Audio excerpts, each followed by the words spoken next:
ہماری YouTube channel دینی معلومات میں آپ کا استقبال ہے۔ اس چینل کو زیادہ سے زیادہ سبسکرائب کریں اور بیل آئیکن دبائیں تاکہ آنے والے تمام ویڈیوز آپ تک پہنچے۔ درود پاک کی فضیلت بیان کرنے جا رہا ہوں، لہٰذا تمام لوگوں سے گزارش ہے کہ اسے بغور سماعت فرمائیں اور دوسروں کو بھی شیئر کریں تاکہ ان کو بھی سننے کا موقع ملے۔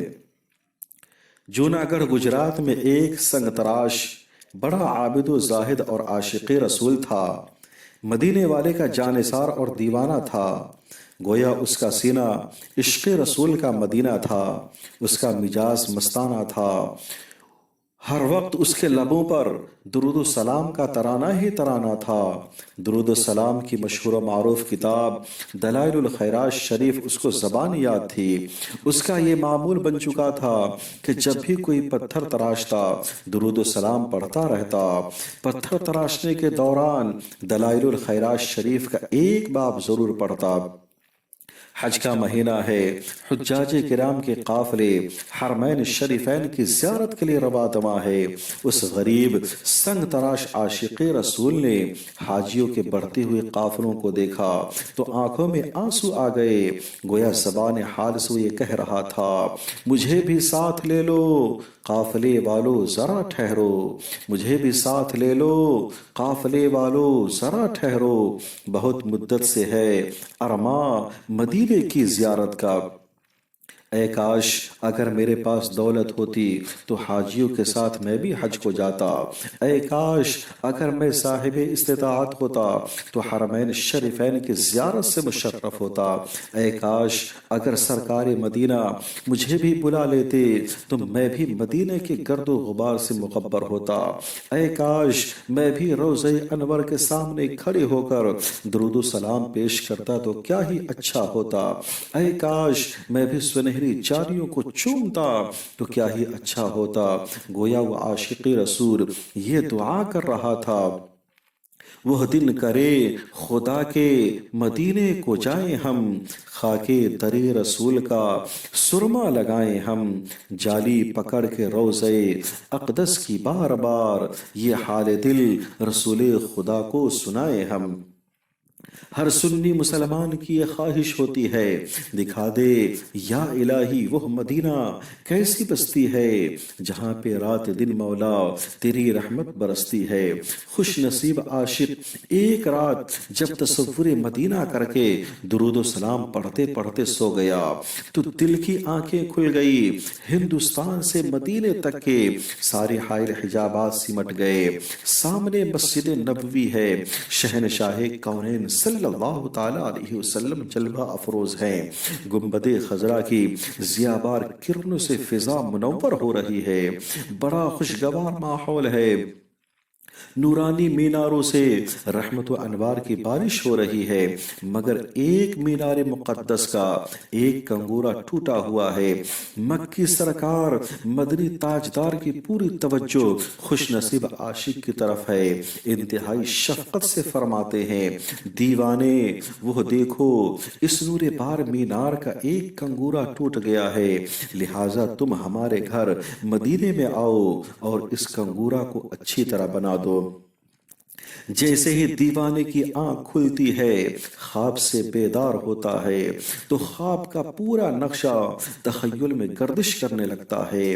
مدینے والے کی دعوت یاد آ گئی، مگر یہ سوچ کر آنکھیں ڈبڈبا گئی کہ میں تو غریب ہوں، میرے پاس سواری کا انتظام نہیں، میرے پاس کھانے کا سامان نہیں، میرے پاس مال و دولت نہیں، میرے پاس حاضری مدینہ کے وسائل نہیں۔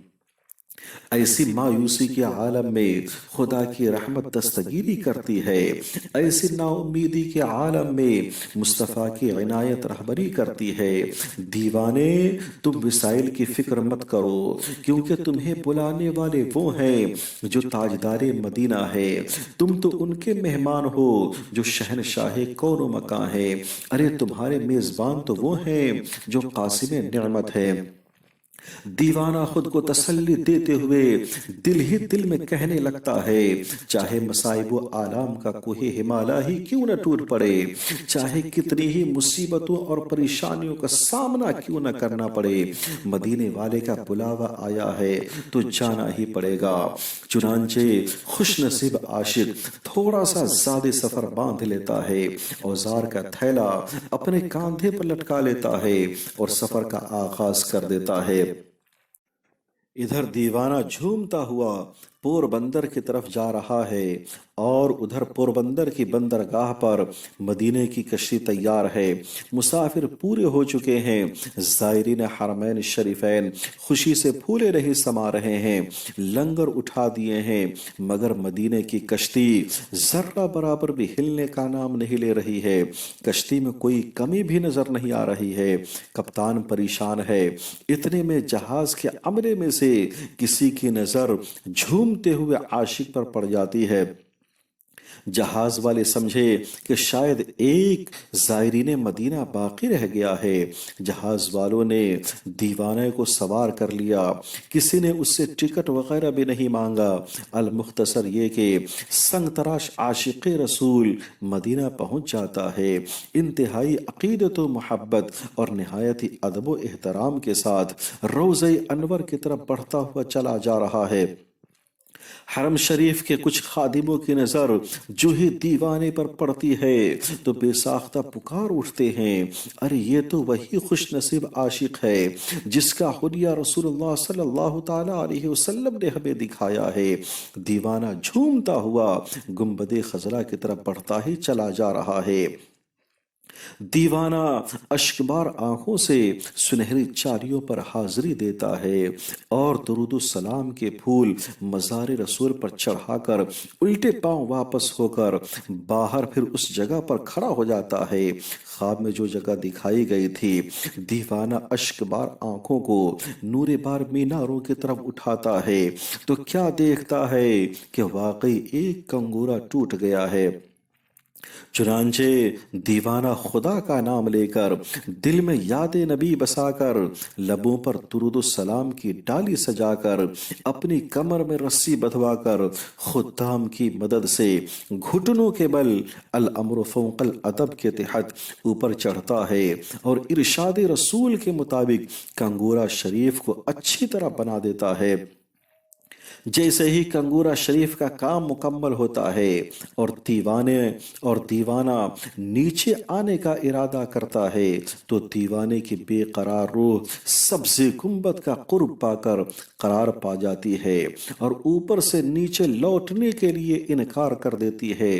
دیوانے کا بے جان جسم نیچے آ جاتا ہے اور روح قفس انصری سے نکل کر فوراً بارگاہ رسالت مآب میں درود و سلام پیش کرنے کے لیے حاضر ہو جاتی ہے۔ جب تیری یاد میں دنیا سے گیا ہے کوئی، جان لینے کو دلہن بن کے قضا آئی ہے۔ حضرات، اس چینل کو زیادہ سے زیادہ سبسکرائب کریں اور بیل آئیکن